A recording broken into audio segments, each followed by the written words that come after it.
Praise the Lord.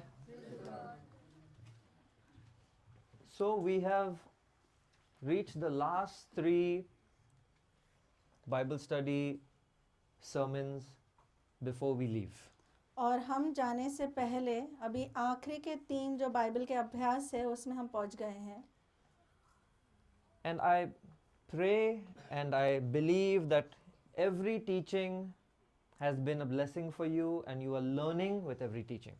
और मैं ये विश्वास करता हूँ कि हर एक जो सिखावट आपको यहाँ पर दी जा रही है उससे आप सीख रहे हो और आशीषित भी हो रहे हो.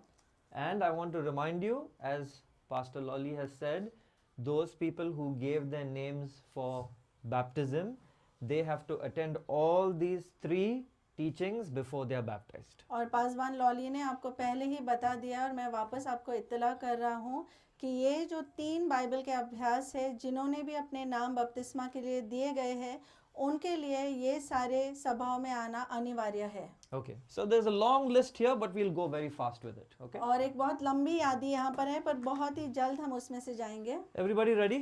सब लोग तैयार है? Okay.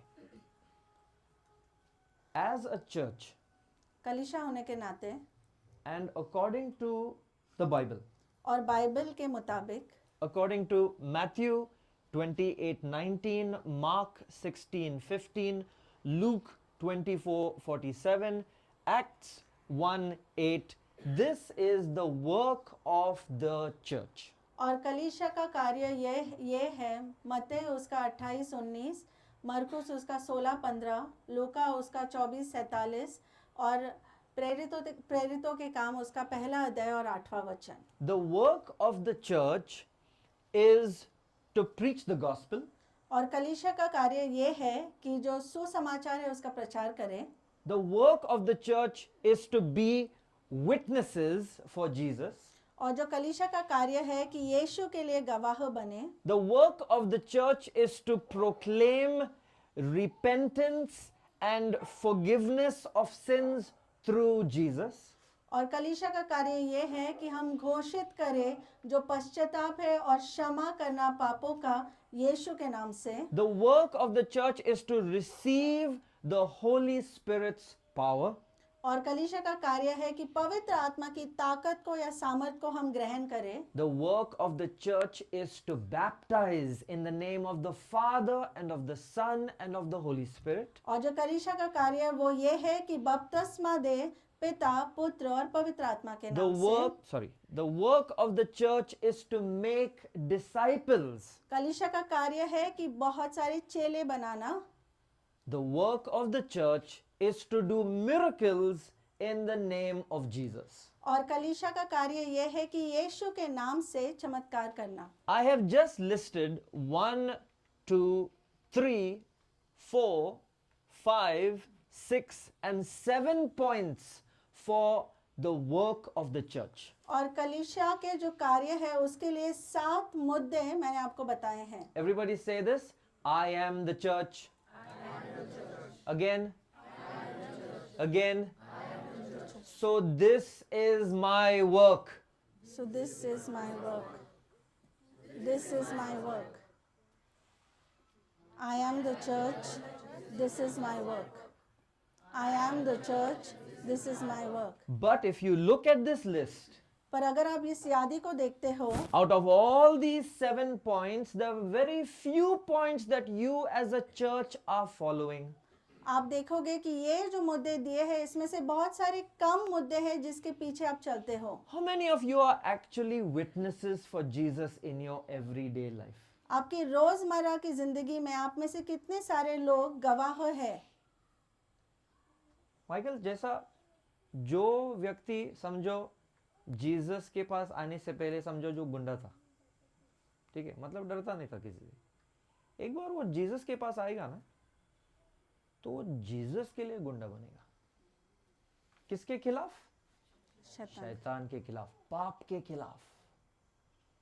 मतलब पहले वो गुंडागर्दी के लिए डरता नहीं था, अभी गॉस्पल देने के लिए डरेगा नहीं. खड़ा रहेगा वो किधर भी, बोलेगा ये इधर आओ, जीसस है तुम्हारी लाइफ में. नहीं नहीं भाई, बैप्टिज्म लेगा, ठीक है भाई लेगा, चल मेरे चर्च में आओ कल. ऐसा बिना डर के जो सुसमाचार प्रचार करेगा, बिना डर के. That is who we are required to be according to the church. और कलीसिया के मुताबिक ऐसा ही हमें बनना है. We have to make disciples. हमें चेले बनाने हैं. We have to do miracles.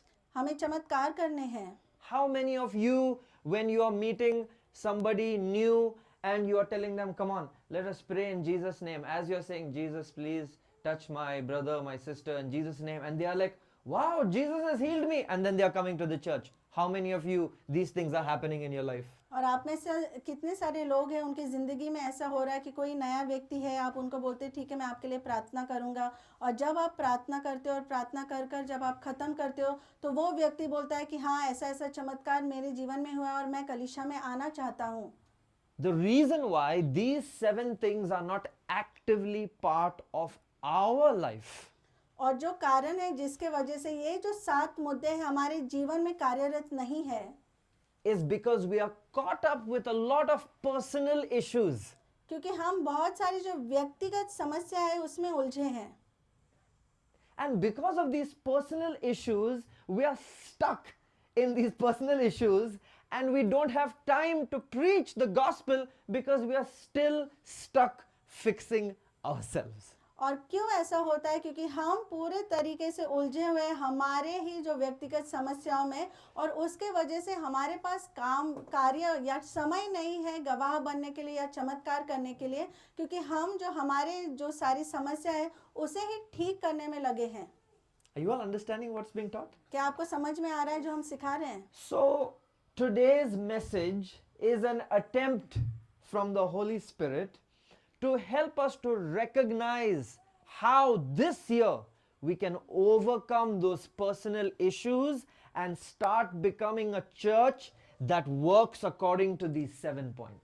और ये जो नया साल है पवित्र आत्मा हमारी सहायता करने वाले हैं कि हम समझ पाए कि ये जो 7 चीज़ें हैं जिनको हमारी ज़िंदगी में हमने अनुकरण करना है और हमारी जो व्यक्तिगत समस्या है उनको छोड़कर इसके ऊपर कैसे हम ध्यान दें, वो ये नए साल के लिए हम सीखने वाले हैं. Now I want to explain a very simple point to everybody. और देखिए बहुत ही आसान मुद्दा मैं आपको बताना चाहता हूँ.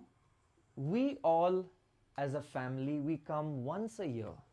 और हम सब परिवार होने के नाते साल में एक ही बार आते हैं. Some of us are here for 4 weeks, some of us are here 5 weeks, some 6 weeks, some 2 months.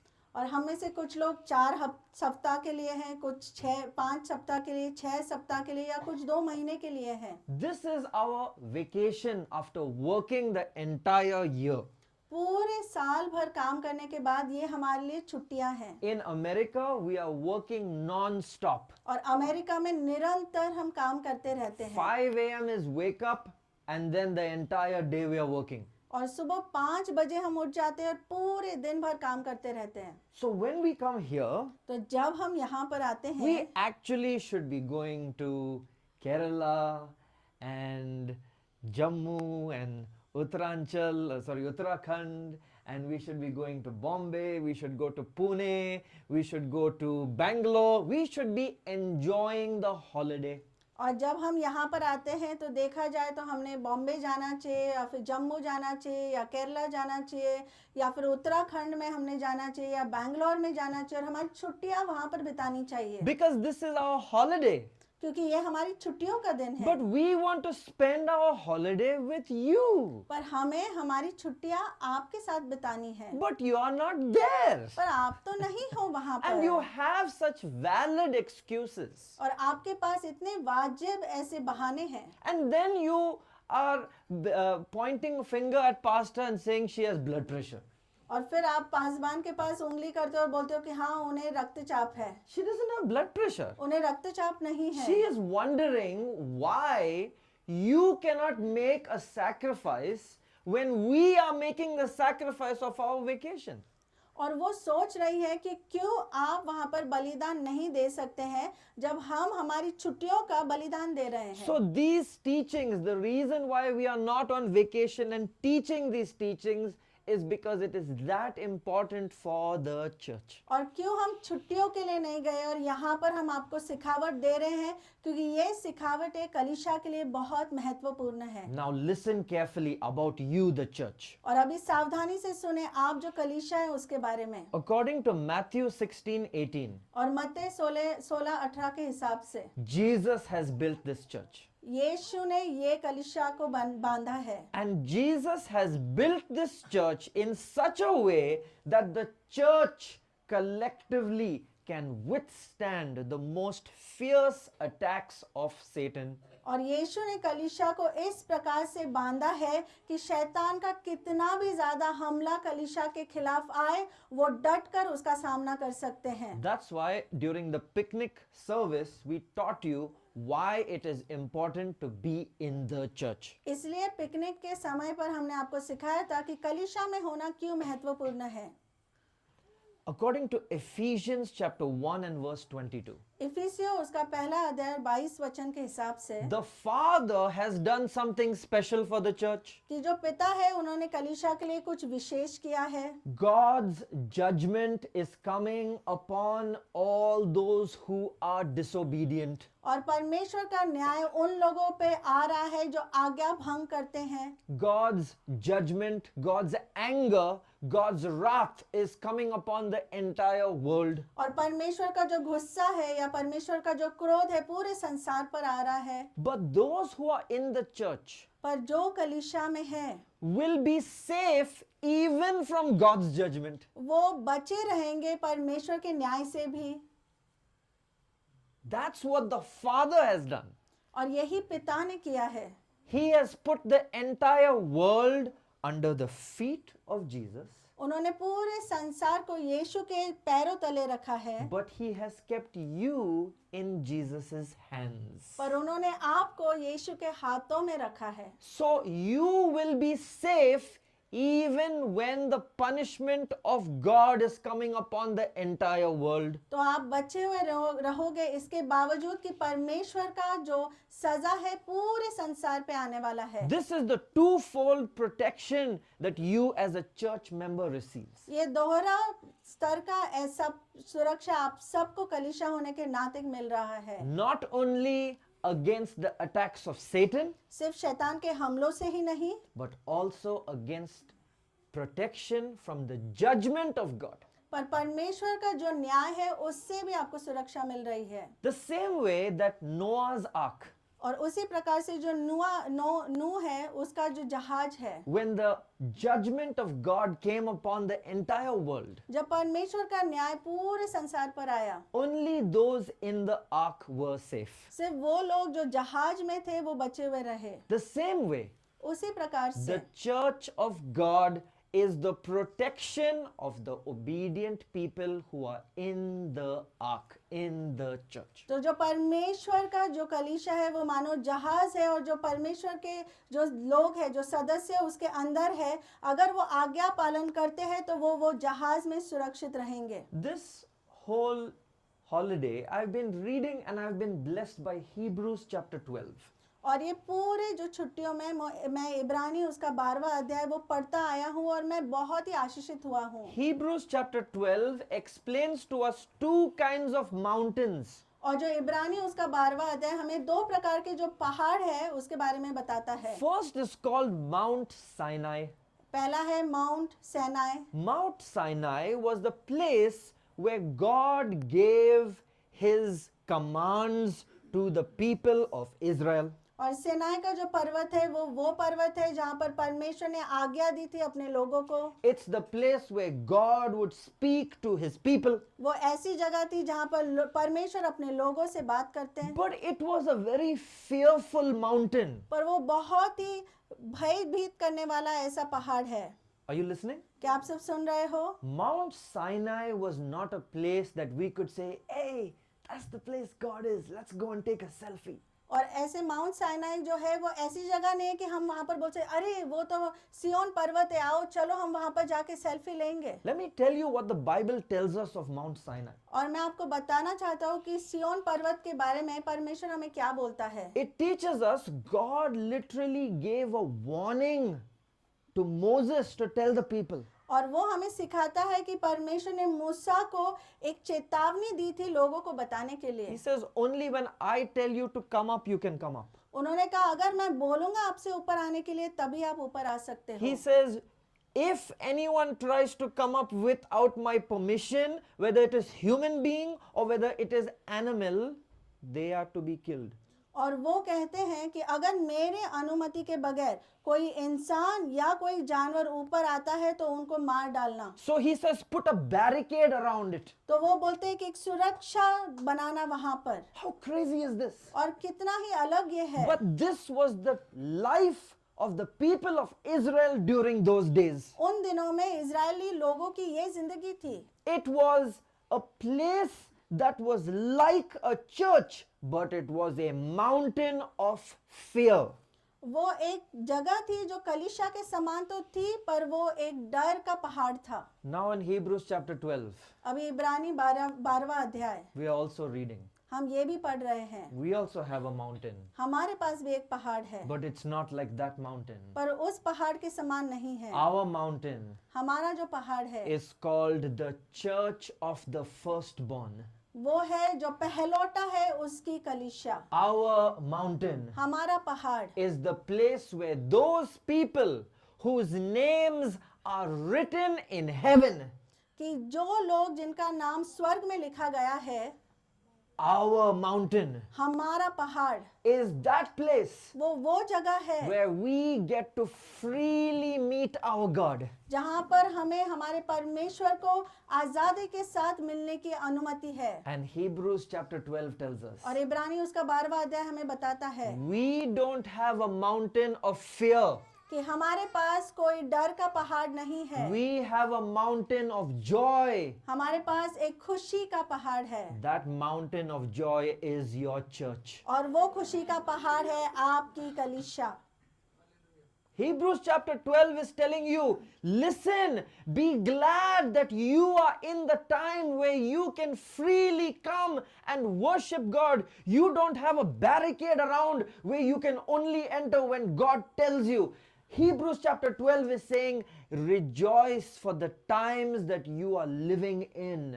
और इब्रानी उसका 12वां अध्याय हमको बोलता है कि हमने खुशी मनाना चाहिए जिस समय में हम हैं, क्योंकि यहाँ पर हमारे पास कोई ऐसी सुरक्षा की दीवार नहीं है जिसके वजह से हम आगे नहीं जा सकते हैं, पर हमारे पास वो आज़ादी है कि हम जब चाहे तब हम आराधना कर सकते हैं, परमेश्वर की स्तुति कर सकते हैं। हमने आनंद मनाना चाहिए कि हम ऐसे समय में हैं।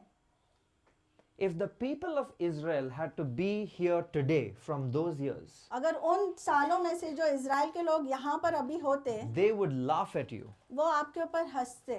They will say, we were not allowed to enter, वो बोलते कि हमें अंदर जाने की अनुमति नहीं थी, but we wanted to. पर हम चाहते थे कि हम जाए। You have the freedom to come to this mountain when you want, but the pastors to keep following you. Are you on the way?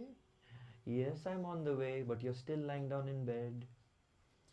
Are you coming for picnic? This is church service. No, I've got my own picnic this time. Are you coming for Bible study? No, I'll do my own Bible study. The people of Israel would laugh at you.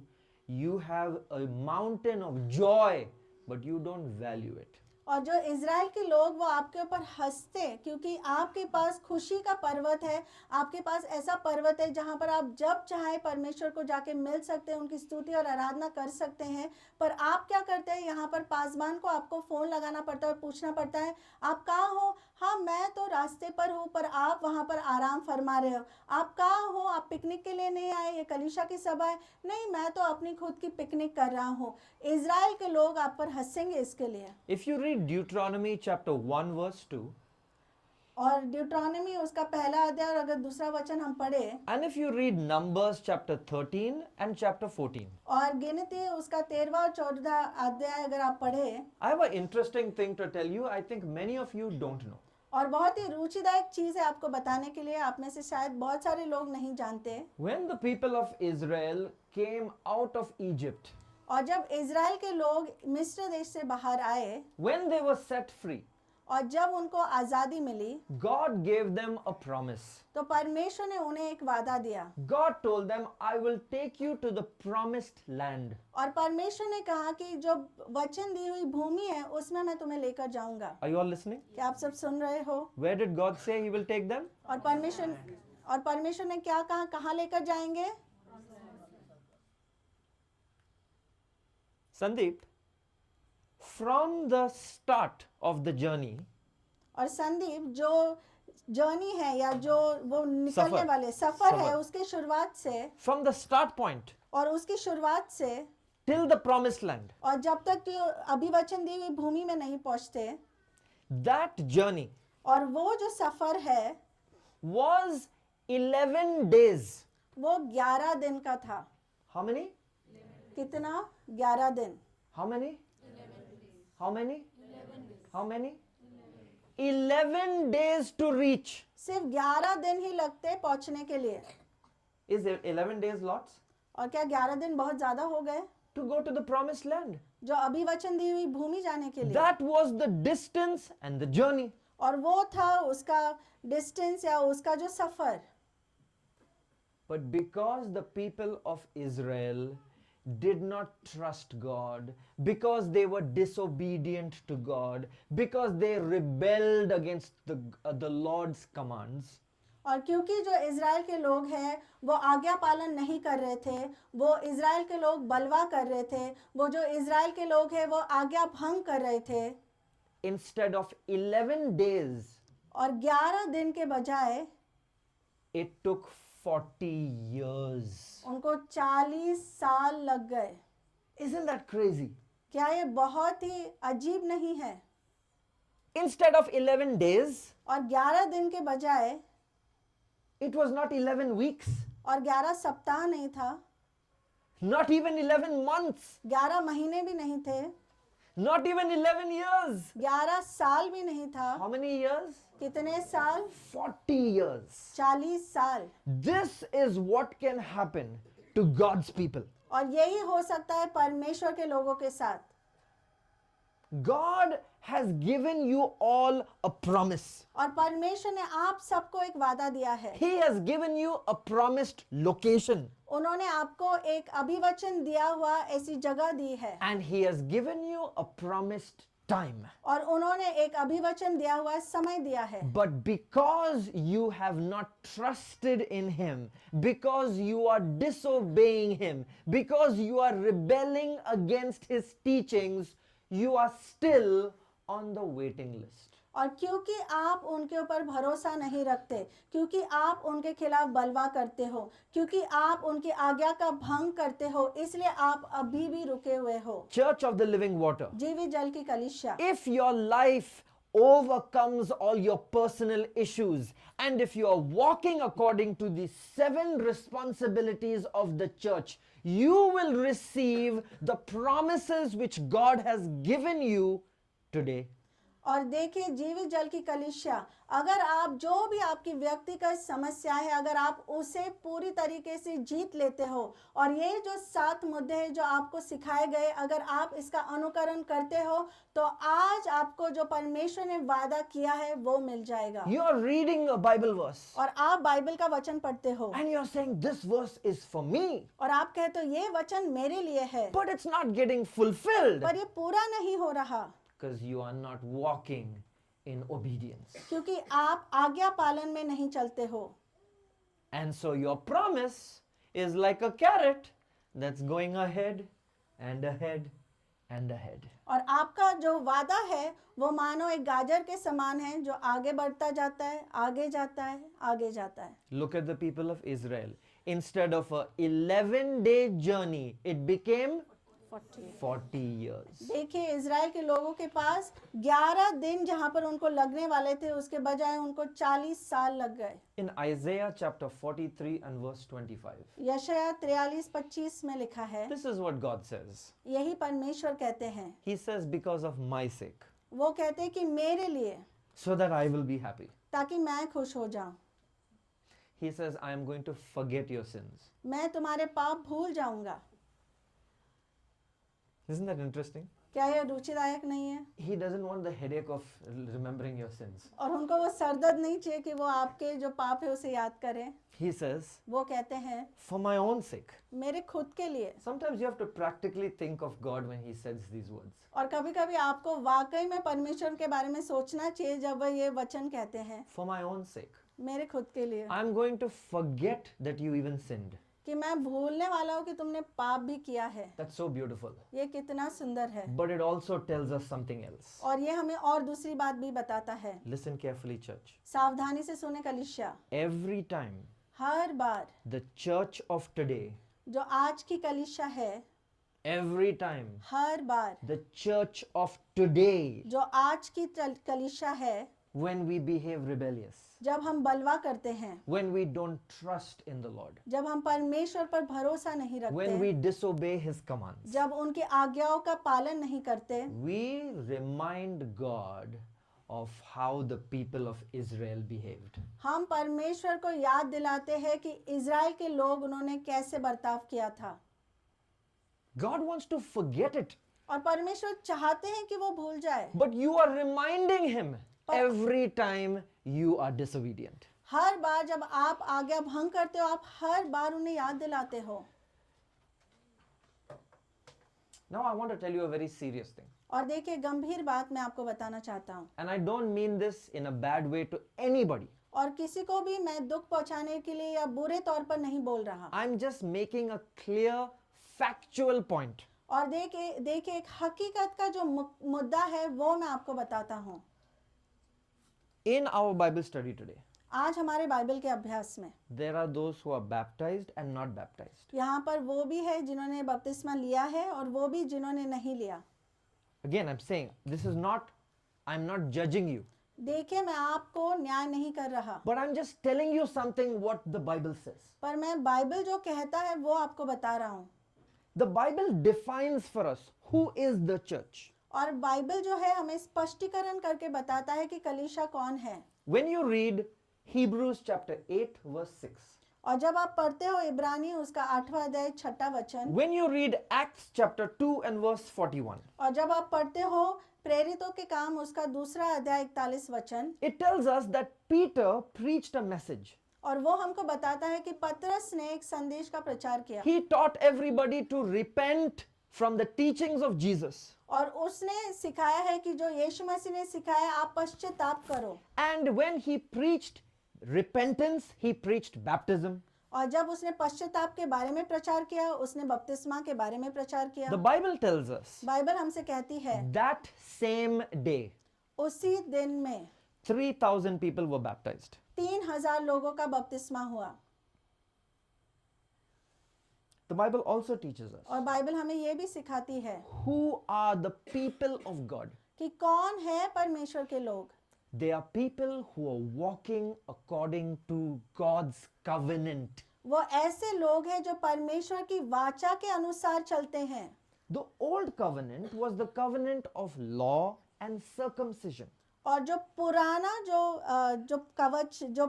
जो वाचा है, वो वाचा है नियम का और खतना करने का। The new covenant of Jesus is the covenant of grace and baptism. और जो परमेश्वर की यीशु की जो नई वाचा है वो है अनुग्रह और बपतिस्मा की वाचा। So I say this with all sincerity. तो पूरे सच्चाई के साथ मैं बोलता हूँ।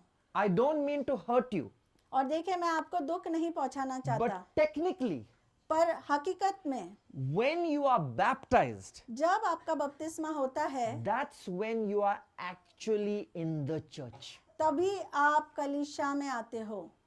नहीं, आपका जब बपतिस्मा होता है तभी आप कलीसिया में है।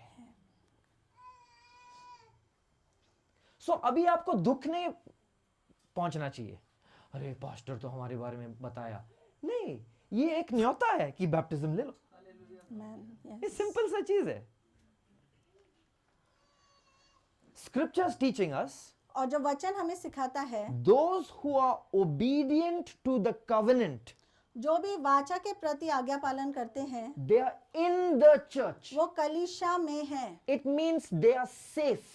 इसका मतलब है वो सुरक्षित है because they are obedient to the covenant. क्योंकि वो वाचा के प्रति आज्ञा पालन करते हैं। So according to this teaching, तो इस सिखावट के मुताबिक the pastors, the elders, and the leaders of this church, जो पासवान है, जो पुण्य है, जो नेता है इस कलीसिया के, they are responsible for your souls when you are baptized. जब आपका बपतिस्मा हो जाता है तो वो आपके आत्मा के लिए वहां पर जिम्मेदार होते हैं। They are literally working for your soul to be saved when you are baptized. जब आपका बपतिस्मा हो जाता है तो वो कार्य करते हैं कि आपकी आत्मा बच जाए। So if somebody is not baptized but coming to the church, तो जिसका बपतिस्मा नहीं हुआ है पर वो कलीसिया में आता है, if we don't pray for you, अगर हम आपके लिए प्रार्थना नहीं करें you cannot blame us तो आप हमें वहां पर जिम्मेदार नहीं ठहरा सकते because you are not walking in the covenant. क्योंकि आप वाचा में नहीं चल रहे। This is a super important point. ये बहुत बहुत महत्वपूर्ण मुद्दा है। Those who are not baptized are more than welcome to the church. और देखिए जिनका बपतिस्मा नहीं हुआ है आपका तो स्वागत ही है कलीसिया में, As long as you want. जितने समय के लिए आपको चाहिए तब तक। But you are truly part of the safety of the church when you are baptized. जब आपका बपतिस्मा हो जाता है तभी जो कलीसिया की सुरक्षा है उसमें आप सम्मिलित होते हो।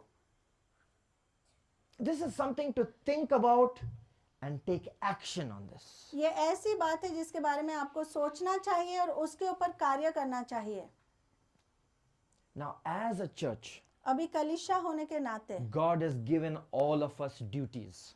परमेश्वर ने हम सबको कुछ कार्य दिया है You all have a list in front of you today. और आज आपके पास एक यादी है। You know why I have given you this list? आपको पता है क्यों मैंने आपको ये यादी दी है? Because many of you don't even know each other's names. क्योंकि आप में से बहुत सारे लोग एक दूसरे के नाम भी नहीं जानते। You say praise the Lord over here, आप परमेश्वर की स्तुति हो यहाँ पर बोलते हो, but when you meet them in the market or in the mall, पर अगर आप मार्केट में या मॉल में उनको मिलते हो, you say praise the Lord, but you don't know their name. आप परमेश्वर की स्तुति हो बोलते हो पर उनका नाम आपको नहीं पता। So you are safe and just say brother or sister. इसलिए आप वहाँ पर बचे हुए रहते हैं क्योंकि आप बोलते हैं भाई या बहन।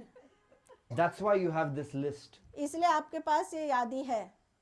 So for example, तो उदाहरण के तौर पर if your list says, अगर आपकी यादी कहती है say your name, and baptized or not baptized. Not baptised, So if your list says, say full name, Ashish Gosavi, member of the church, and says not baptized, now you can see the list and pray, Lord, we are praying that Ashish must be baptized.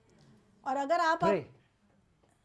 और अगर आप आपकी यादी देखते हो, अगर आप देखते हो वहाँ पर आशीष गोसावी है, कलीसिया का सदस्य, अरे इसका बपतिस्मा नहीं हुआ है, तो आपने क्या करना चाहिए? परमेश्वर के प्रति प्रार्थना करना चाहिए, परमेश्वर इसका बपतिस्मा नहीं हुआ है, आप इसकी सहायता करें कि ये बपतिस्मा ले। In this new year, ये नए साल में the reason why you have this list, ये कारण जिसके वजह से आपके पास ये यादी है, so that every day, every week, every month, you start praying for each other by name. ताकि हर दिन, हर सप्ताह, हर महीने नाम लेकर आप एक दूसरे के लिए प्रार्थना करें। And the reason why the Holy Spirit is telling you to do this, और जो कारण है जिसके वजह से पवित्र आत्मा आपको बोल रहे हैं कि ये करें, it is a psychological brainwashing.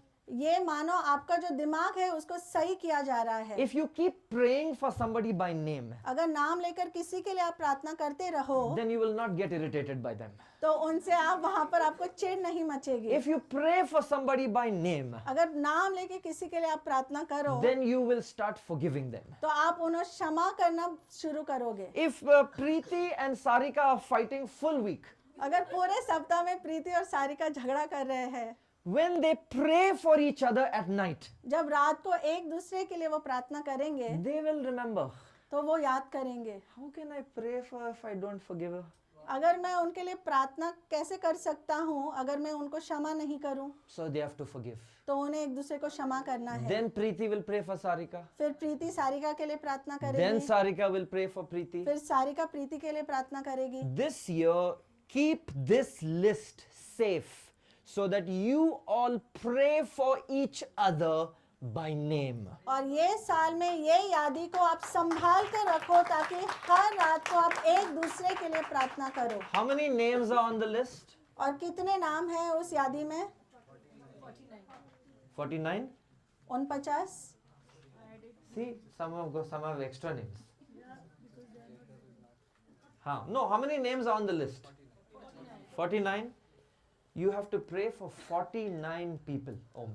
तो आपको जो 49 लोग हैं उनके लिए प्रार्थना करना है ओम। And then you have to see the list. Those who are not baptized, do special prayer for them. और फिर आपको ये वो यादी देखनी है जिनका बपतिस्मा नहीं हुआ है, विशेष प्रार्थना करनी है उनके लिए। Maybe they are under society pressure. शायद जो सामाजिक उनके ऊपर तनाव बना हुआ है, Pray for the pressure to be released. तो वो जो दबाव है उसके लिए प्रार्थना करें कि वो चला जाए। Pray for peace and safety in their mind. और आप प्रार्थना करें कि उनके मन में वहां पर सुरक्षा आ जाए और शांति आ जाए। Pray for angels to protect them and watch over them. और प्रार्थना करें जो स्वर्गदूत हैं उनके ऊपर नजर रखे रहें और उन्हें हमेशा सुरक्षा दे।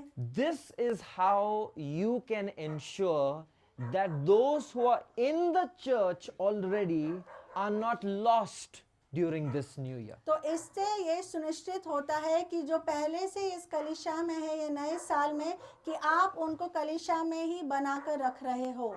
In Hebrews chapter 12 and verse 4, और इब्रानी उसका 12वां अध्याय और 4था वचन कहता है, the Bible teaches us a very strange thing. और बाइबल हमें अजीब चीज सिखाता है। It says, you are not resisting sin enough.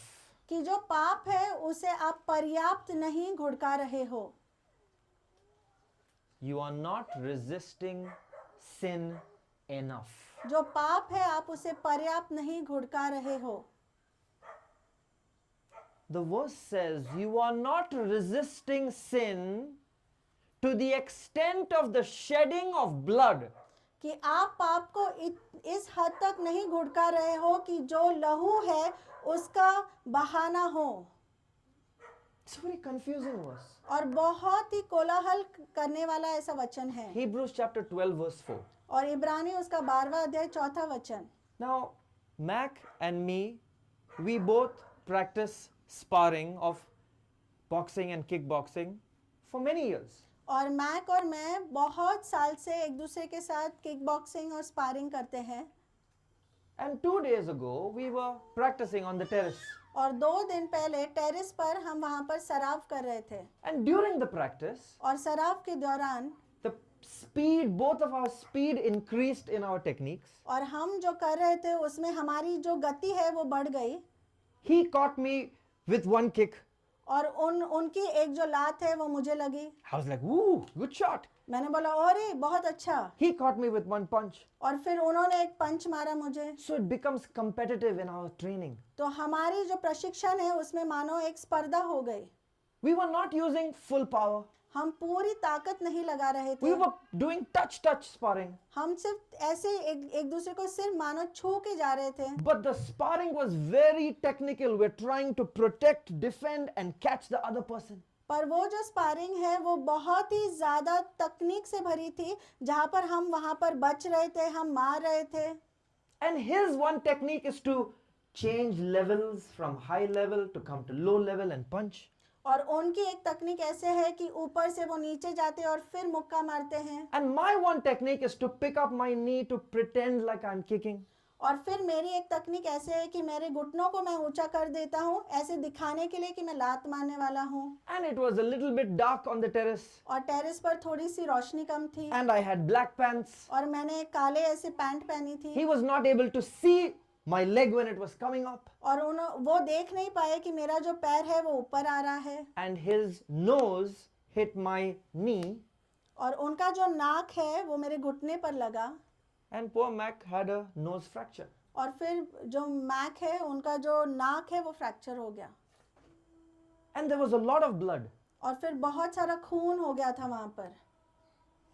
It shows what we were doing was not just a joke. We were actually preparing for attack and defense. और इससे ये दिखाई दिया कि हम जो कर रहे थे वो कोई मजाक नहीं था, पर वहाँ पर वाकई में हम वहाँ पर एक दूसरे से बचने की कोशिश कर रहे थे और लड़ने की कोशिश कर रहे थे।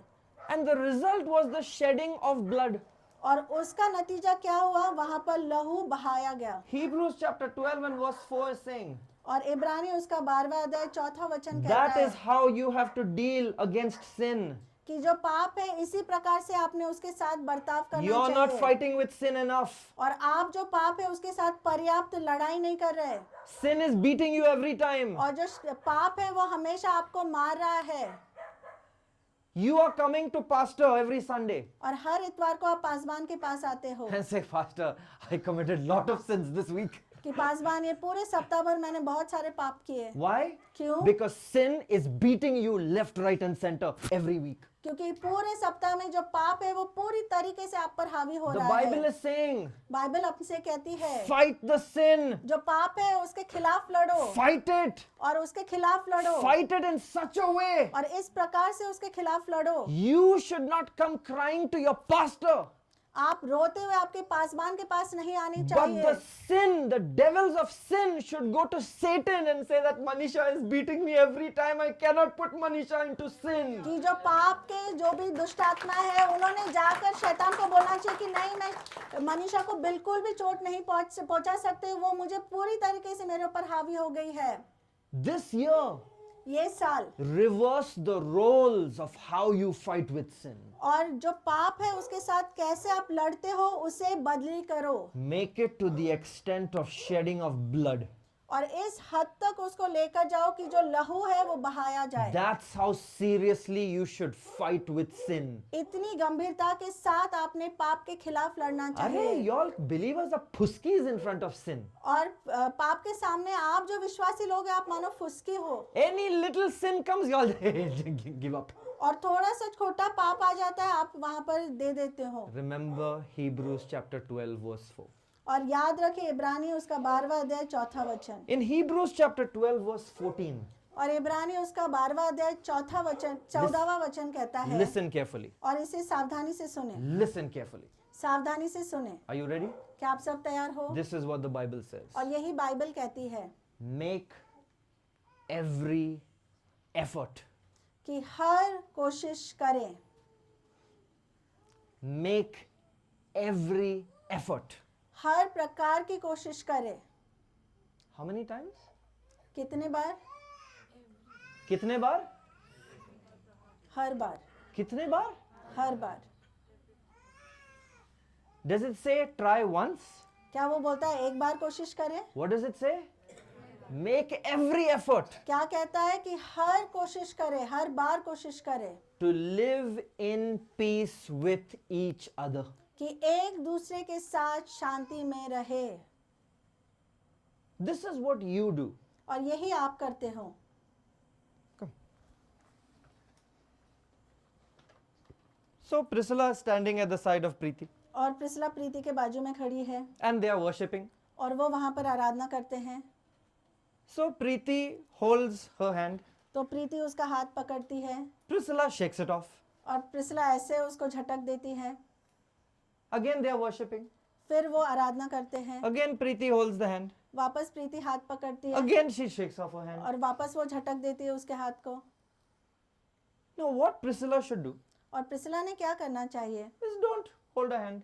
ठीक है, उसका हाथ मत पकड़ो And after the church, और फिर कलीशा के बाद just tell her, उसे बोलो, अरे I was holding your hand just because you're my sister, yeah.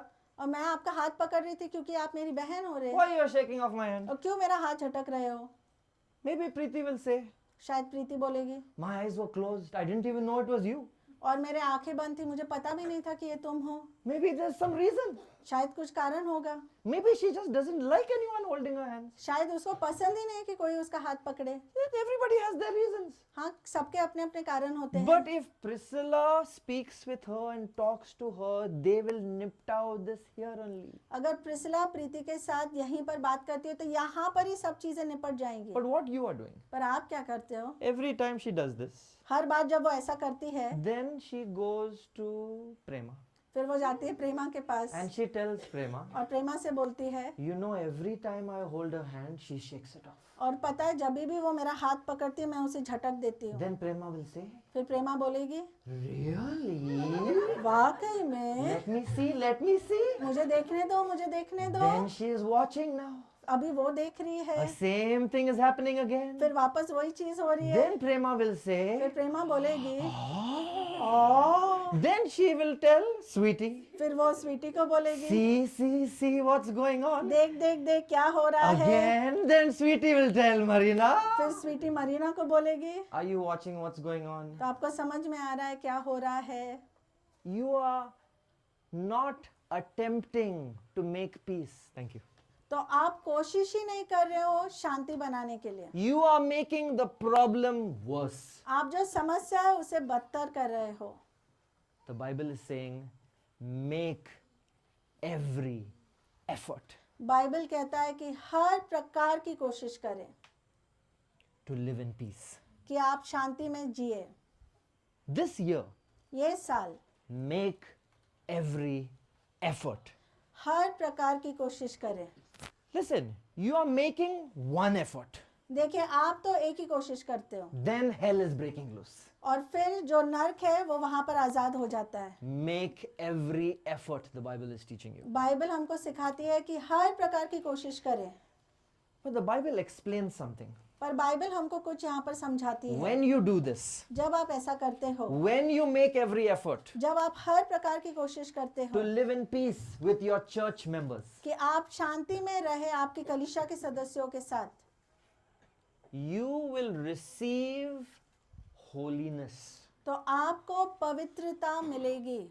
When you live in peace with each other, जब आप एक दूसरे के साथ शांति में रहोगे, you will receive holiness. आपको पवित्रता मिलेगी। And according to this verse, और इस वचन के मुताबिक you will qualify to see God. कि आप वहां पर काबिल हो जाओगे कि आप परमेश्वर को देखो। So you have been praying every night, Lord, I want to see just one little light of you, Lord. I want to see one vision, one dream. Just show me once. I want to see your light. और हर रात आप प्रार्थना करते हो कि परमेश्वर मैं आपकी एक झलक देखना चाहता हूँ, थोड़ी सी रोशनी चाहता हूँ कि मैं देखूं, थोड़ा सा आपके देखना चाहता हूँ परमेश्वर। God is telling you, परमेश्वर आपसे कहता है, the reason why you cannot see me जो कारण है जिसके वजह से आप मुझे नहीं देख पाते, is you don't have holiness. क्योंकि आपके पास पवित्रता नहीं है। And why you don't have holiness और क्यों आपके पास पवित्रता नहीं है? is you are not making every effort to live in peace with your church. क्योंकि आप हर प्रकार की कोशिश नहीं कर रहे हो कि कलीसिया में आप शांति में रहे सबके साथ। Now, all those who are elders, pastor, assistant pastor, lay leader, coordinator, engineer, this one, that one, all those who have some duty of responsibility in this church, raise your right hand. और जो भी कलीसिया में नेता है, पासबान है, या फिर जो भी नेता है या जो भी साउंड इंजीनियर है, जो भी लोग हैं जिनको कुछ ना कुछ पदवी या जिम्मेदारी दी गई है कलीसिया में, अपने हाथों को ऊंचा करें। Church में जिम्मेदारी, हाथ नीचे करो. This verse is for you now. Listen. तो आपके लिए ये वचन है, आप सुनिए।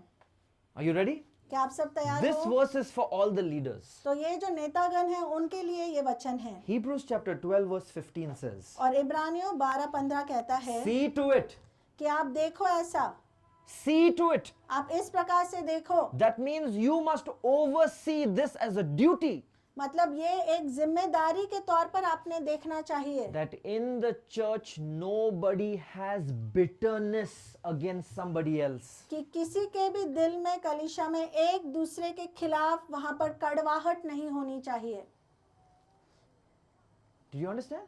क्या आपको समझ में आया? This is a warning to the elders and leaders of the church. जो कलीसिया के पुण्य है, जो नेतागण है, उनके लिए ये चेतावनी है That if you see bitterness rising up, कि अगर आप देखते हो कि कड़वाहट वहां पर ऊपर आ रही है, don't allow it to grow.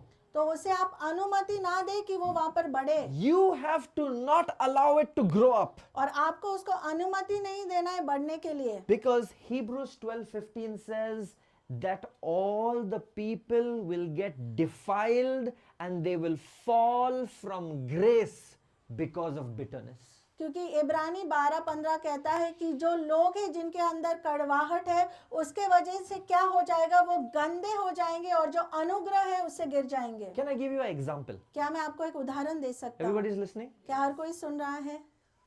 I have seen this. और मैंने ये देखा है, When you become a leader in the church, जब आप कलीसिया में एक नेता बन जाते हो you get little bit of pride. तो आप में थोड़ा सा घमंड आ जाता है And then you stop wishing people when they come. कि जब लोग आपके पास आते हैं नहीं, जब लोग चर्च में आते हैं तो आप उनको विश नहीं करते और आप रुकते हैं कि वो आपके पास आएगा और विश करेगा। और बाइबल कहता है ऐसा मत करो, बिटरनेस आ जाएगा। Those who are leaders, no, have humility and wish others first. You saw me today.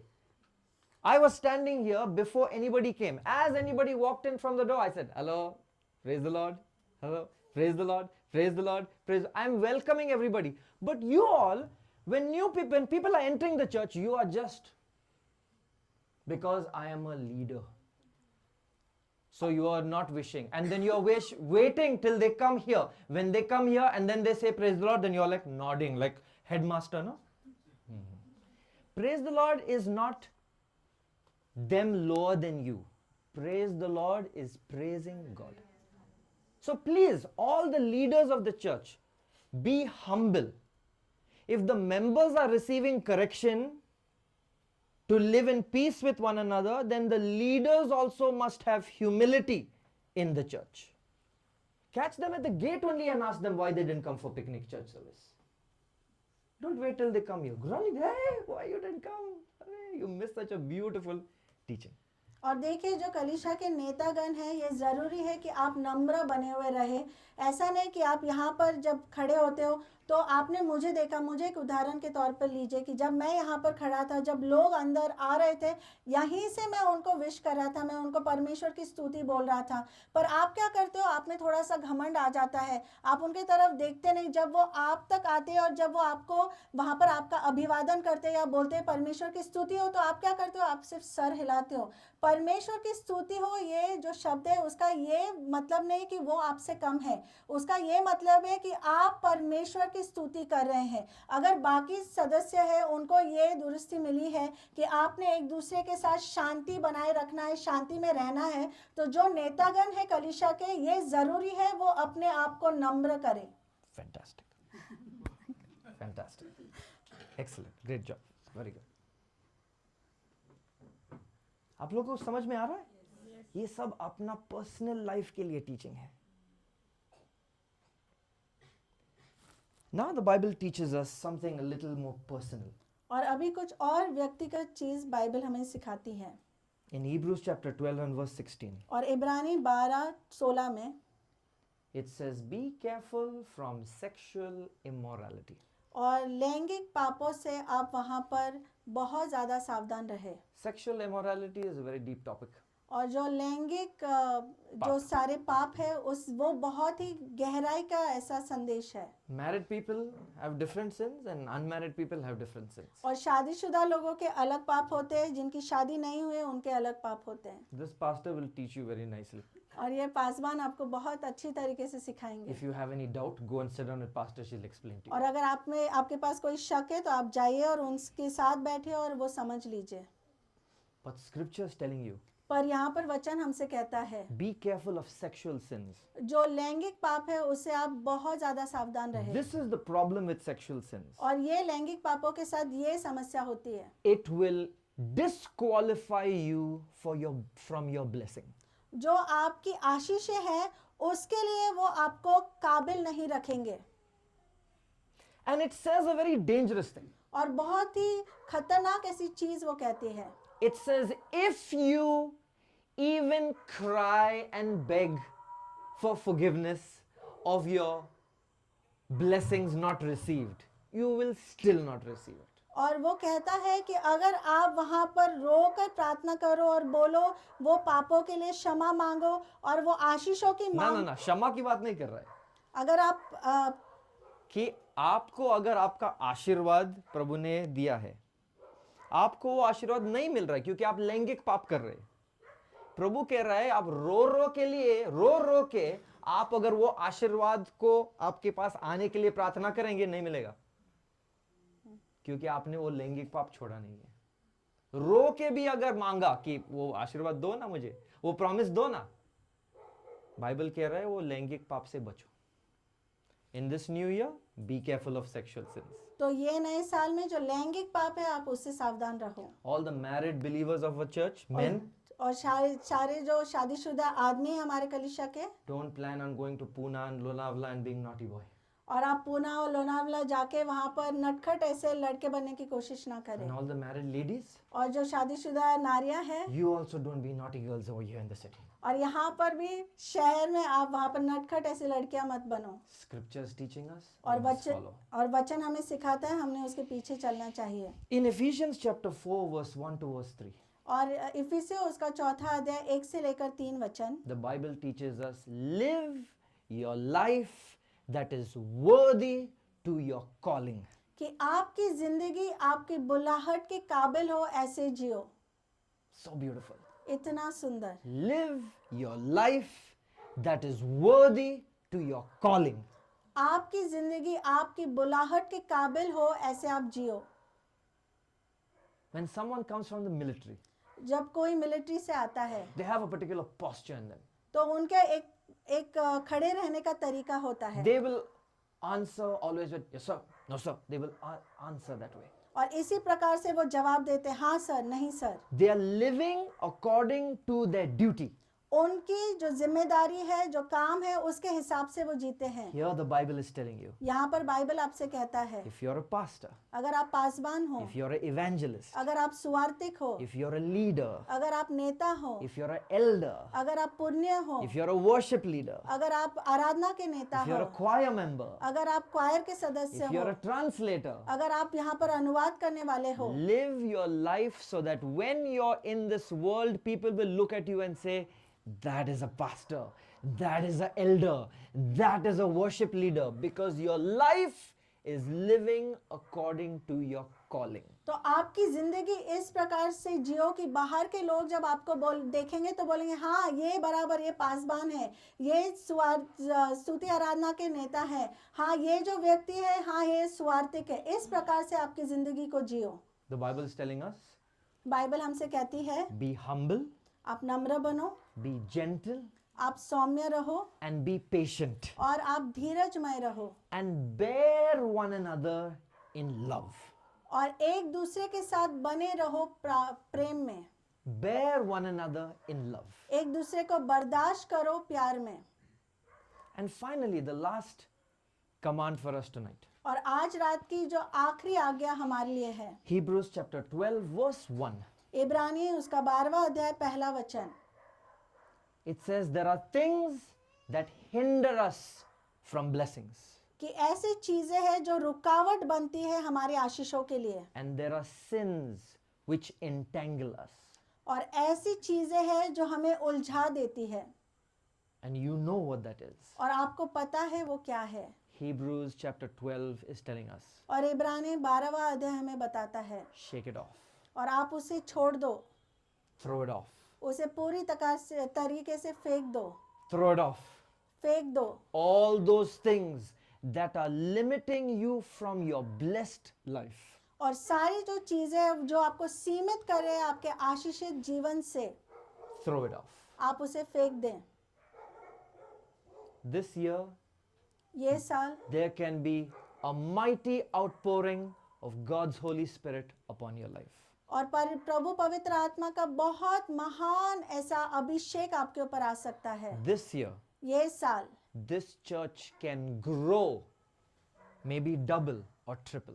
ये जो कलीसिया है मानो दोगुने या तिगुने तौर पर ऐसे बढ़ सकती है। See, we don't want 1,000 people. देखिए, हमें 1000 लोग नहीं चाहिए, We don't want 2,000 people. हमारे पास 2000 लोग हमें नहीं चाहिए। We don't want people who are church hoppers. One day this church, then another church. We don't want. हमें ऐसे लोग नहीं चाहिए जो कलीसिया से लेकर एक कलीसिया से दूसरे कलीसिया में छलांग लगाते हैं। We want people who will stand by the mission of this church. हमें ऐसे लोग चाहिए जो इस कलीसिया का जो कार्य है, जो उद्देश्य है, उसमें वो हमारे साथ खड़े रहे। If this year we get 5 more baptized believers, it's enough.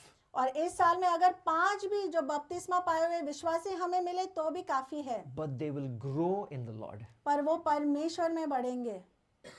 And you should this year chase your loved ones. और इस साल में जो आपके प्रियजन है उनके पीछे आपने भागना है Don't sympathize with them. और उनके साथ सहानुभूति मत See, दिखाइए। supposing now this is my daughter. अभी सोचिए ये मेरी बेटी है, I'm giving you an example. मैं आपको उदाहरण देता This is हूँ, my daughter. ये मेरी बेटी I है, love my daughter. मैं मेरी बेटी से प्यार करता If I हूँ। truly love my daughter, अगर वाकई में मैं उससे प्यार करता then हूँ I will make sure that my daughter is coming with me to heaven. तो मैं इसकी शाश्वती करूंगा कि मेरी बेटी मेरे साथ स्वर्ग आए।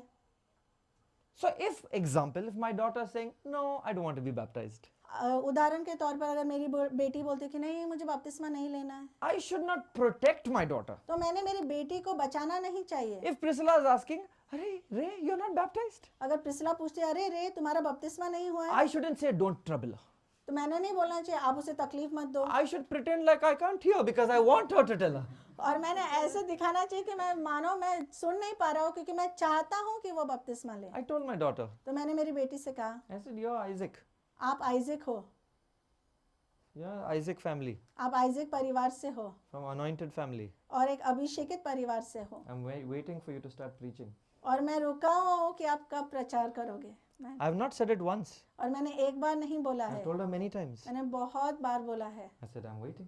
मैं रुका हुआ हूँ, I'm waiting. मैं रुका हूँ, I'm waiting. मैं रुका हूँ। Why? क्यों? Because I love my child. क्योंकि मैं मेरी बच्ची से प्यार करता So हूँ। I'm not shielding my child from the blessing, but I am pursuing my child to receive the blessing. तो मैं जो है मेरी बेटी के लिए एक रुकावट नहीं बन रहा हूँ उसको आशीषें प्राप्त करने के लिए, पर मैं वहां पर उसको प्रोत्साहन कर रहा हूँ ताकि वो आशीषें उसे मिल जाए। So don't shield your loved ones from baptism. तो आपके जो प्रियजन है उन्हें आप बपतिस्मा से दूर मत रखो। Whenever you see Om, give one little wink. Hey, Om, baptism. Give one little wink, give one little nudge. Remind him. और जब भी आप ओम को देखते हो आप उसे थोड़ा सा कोनी मारो, उसको बोलो कि हाँ ओम कब ले रहे हो बपतिस्मा। Out of love, प्यार से pursue one another to be faithful, कि आप एक दूसरे को ऐसा करो कि वो वहां पर विश्वासु बने, so that our church will be strong. ताकि हमारी जो कलीसिया है वो ताकतवर So बने, our church will build up. ताकि हमारी जो कलीसिया है वो ऊपर बढ़ेगी। This year we are expecting. और इस साल हम अपेक्षा कर रहे हैं When we come back in November, December, जब नवंबर या दिसंबर में हम वापस आते हैं, that this church is going to be stronger than 2025. जो 2025 से और ताकतवर बनेगी ये कलीसिया। Every year before we leave, there's a theme. और हर साल हम जाने से पहले एक आपको उद्देश्य दिया जाता है। One year there was only a teaching on mental health, on depression, lot of teachings. और एक जो साल था वहां पर बहुत सारे आपको सिखावट मिली थी जो आपके मानसिक जो सेहत है उसको लेकर। This year, the whole theme of the teaching has been unity and strength of the church. और ये साल में पूरी जो सिखावट है वो इस मुद्दे पर है, वो है एकता और ताकत कलीसिया की। Don't forget to pray for one another from your list. और आपकी यादी में से जो लोग हैं उनके लिए प्रार्थना करना मत भूलिएगा। Shall we all stand, please? आइए हम सब कृपया खड़े हो जाएं।